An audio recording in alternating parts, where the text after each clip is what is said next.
back to That Dad Guy. It's June 17th, 2024, and today is prom day here in our household. So Ari has his prom today, so this afternoon we're going to be going and take some pictures of he and his girlfriend and some of his other friends that he'll be graduating with, and the nice outfits that they're in tonight. But before that, I wanted to show you some of the stamps that I received last week. Also, I picked up a few things yesterday when I was off on my Father's Day adventure, and my father-in-law actually dropped off some postcards too that he and his sister picked up when they were in Sackville, New Brunswick at the art gallery. I want to show you those. There's a couple of the same ones. So they had an art exhibition going on there. You can see they are different eggs. This is a common loon egg. The first one was an osprey egg. This one is a red-winged blackbird egg. And then finally, this one here is a killdeer egg, and there's quite a few postcards of those. So I want to thank him for picking those up, or them for picking those up. Wendy and David went together. Also, before Father's Day, I was in picking up a few things at the local grocery store, and I saw this unicorn, and it is a stress relief unicorn. You can mash it and twist it around.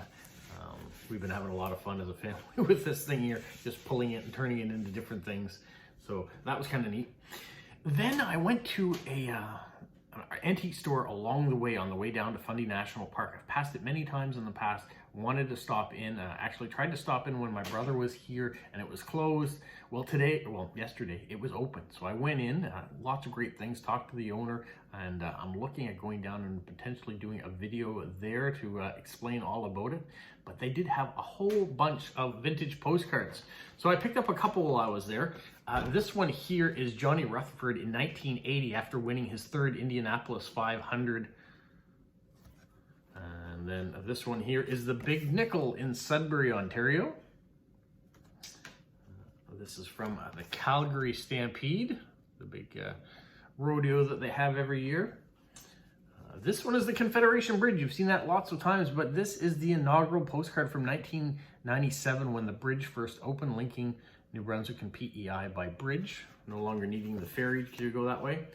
And then I got this one of West Edmonton Mall. This is the water park in West Edmonton Mall. It used to be the largest mall in the world, and it's since been passed by a lot of different things, but I did have a chance to go there when I was in grade 9, went on the roller coaster, slipped some discs in my back, but had a good time while I was there. And then the final postcards that I got were these ones of Sticky Buns from Kelly's Bake Shop in Alma, because we did enjoy a bunch of those and still have some left over. The last thing I want to show you is something actually that my son found. In my collection of things that I have an empty bottle of my father's cologne. So even though my father is still alive, thankfully, every once in a while I get kind of nostalgic for what it used to be like, going into his office or seeing him in the morning as he went off to work, maybe when he was polishing his shoes after work on the weekend. He had this cologne, very unique. It came from Avon, and I have an empty bottle of it. Well, when we were in that antique store, the Pink Church, my kids found this one, and it actually still has stuff inside of it. So it is very much my father's smell in there, so I treasure having a bottle that actually has cologne still inside of it. All right, those are the things that we picked up along the way. Now let's get to the stamps. The first envelope I have to show you comes from Vera in Germany, and looking at the way that she has beautifully put stamps on the front with the Zeppelin, it made me wonder what was going to be inside. Well, she did not disappoint. She knew I was into airmails, because last month, or this month I guess, I put out Stamp of the Month, and it was about airmail stamps and stickers and all the rest of the stuff that comes out, paraphernalia. Here's an airmail envelope that she sent. She also sent this mint sheet of Zeppelin stamps from says July 1900, 100th years of Zeppelin, so probably came out in 2000. This space themed one, which maybe in the future we'll be doing space stamps. That's a very real possibility. It's like they're almost new. And then some more space stamps. And then this one here is a postcard that is about aviation. And she says, I found some stamps and other items, airmail, plane, and space related, also Zeppelin stamps. We have orange things or clown stamps for her. That's what she collects, orange stamps and clown things, and I have been collecting them up. So really happy about that. So she sent that. Oh, and then she sent this first day cover, which I liked it for two different reasons. Yeah, great stamp, great cancellation. But doesn't the bottom of that look like a Lego piece? Certainly does to me when I saw it. So that wasn't it. She also sent some packets of stamps, so I'm going to show you those next. Here we've got some airmail stamps.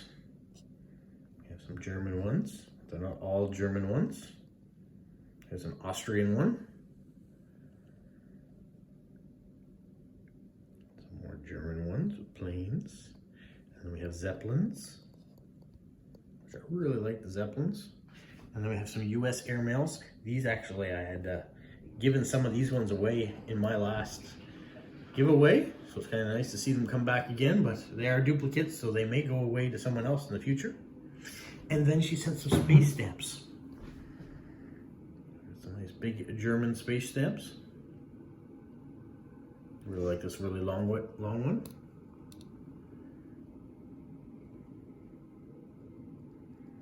And Bulgaria, and Poland, and the Soviet Union, Paraguay. There are a lot of countries that put out space stamps. And then Czechoslovakia. I'm getting quite a collection of Czechoslovakia these days. All those lovely stamps. The thing I want to show you is coming from Stn in Australia. He sent me this envelope. I showed you the postcards that were inside of it on Friday, but he did send this one here. So a Blue Cat postcard, and he's delivering the mail. Seems quite happy about it with his chum. And he says, enclosed are some more bonus certificates, plus a British TV license savings card with some 10p national savings stamps attached. Thought you might like it for your burgeoning Cinderella collection. So this is what he's talking about for a TV license savings card. I've never seen one of these before. But there you get some Cinderella stamps you put in. So you collect enough of those stamps and you can get something back as a result of it. So it tells you everything in here. It talks about investing in national savings. If you do not need to renew your license when it expires, the stamps on the card may be used to make a deposit in your national savings bank or your trustee. You may also buy national savings certificates, so you can use it to get cash and things. Now, having a TV license is something foreign to me. We pay subscriptions, we pay monthly rentals. It must be a very similar thing, but in England, I guess at the time, you probably had to license your television. Maybe you still do. You guys can let me know on that. Let me show you the other things that he included that we were going to call a little bit of Cinderella things as well. I'm going to read this, I guess, first before I show you what he has. He says, enclosed with this letter are some stamps for your collection. There are 3 types included in here. There are Woolworths, and some from Wallace & Associates, and some from Lego stickers. Wallace & Associates incorporates Kohl's and Kmart, so large department stores. Kohl's here in Canada is a bookstore. But I know when we go to Kohl's in the United States, it's a department store. So I know what you're talking about. And we have Kmart. Or we used to have Kmart anyways. There are others. Kohl's and Woolworths are definitely the biggest and the most widespread. Both Woolworth Cash Saver stamps and the Wallace & Associates bonus stickers were intended to be attached to sheets or booklets, just kind of like this, the TV one. Which when full could be redeemed for household goods such as crockery or cookware, cutlery, etc.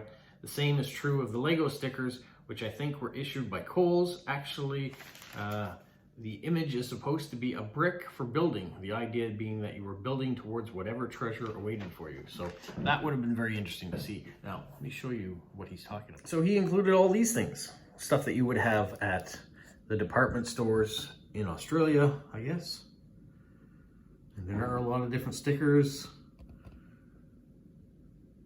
So you might say, well, these aren't stamps. Well, they're not postage stamps that you're going to find on a envelope to pay for your postage, but they are stamps. They're just department store stamps. So as he said in the letter, And as I've talked about in the past, they're called Cinderella stamps. So they're not real postage. Some people collect them, some people don't. There are the Lego stickers he was talking about. There are a lot of them there.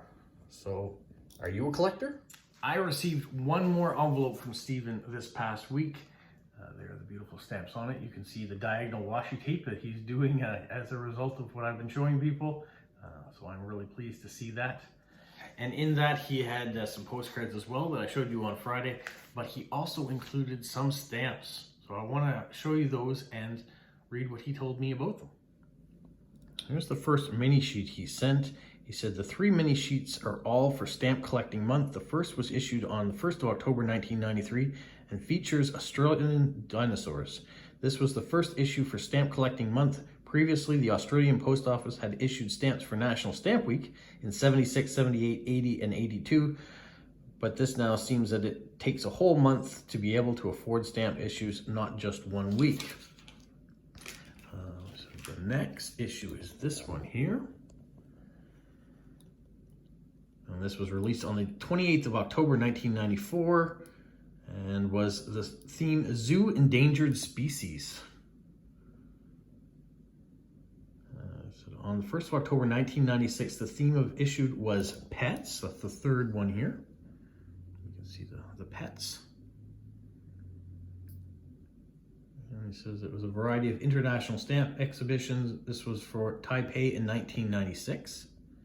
And then the last item is a strip of 5 butterflies. There we go, the 5 butterflies in all their color. So these were issued in sheetlets of 10 stamps with 2 strips of 5. All except the zoo miniature sheet have their original gum. Despite this, they were actually used for the prepayment of postage at the time. I had a standing order at stamps with the stamp dealer in wholesale. So he got them at a discounted rate because he knew someone in the industry about it. Some people might call them CTOs. So they may not collect them as they are, but they are beautiful stamps. And for me, I have no problem with the way they look. He says, the company he dealt with the Australian Post had that they could use their own cancel, which they used on all of the mail. For postal purposes, they would cancel the stamps and then place them in a clear plastic sleeve, attach them to the front item being posted. And that's why they still have their original gum. Many traditional philatelists would look against such stamps and dismiss them out of hand as being no more than CTOs, which technically they are, but I would still consider them to be postally used and therefore suitable for a proper collection. He put proper in quotation marks because everybody's collection is proper because it's what they collect. It might be interesting to see what your viewers think. So what do you guys think? Are these CTOs or are they proper stamps for a collection? And then the last thing he included, or the second to last thing he included, were all these Australian customs duties. So we've talked about custom stamps in the past, so here's a bunch of Australian ones. And then he included this banknote. So Steve, what country is this from? I'm assuming it's not worth very much, but comes from 1980. Steve, thank you Vera, thank you David and Wendy, thank you for the Pink Church for being open so we could have these things to show you today. There's a lot of cool things in here. Once again, showing you that stamp collecting isn't just about one thing or one type of things. It can be about many things, and there are a lot of variety of things out there that you can collect. These are just some examples of what you might collect. Airmails, planes, space, Cinderella stamps, CTOs, souvenir sheets, customs, yeah, all sorts of things that can be collected. So thank you to everybody who's done something today. Now I gotta get this ready and out for you, but also get ready for taking pictures for the prom. So you guys have a magical week. What, Polo? You say like, subscribe, share, and tell all your friends. Who's a good boy? Who's a good boy?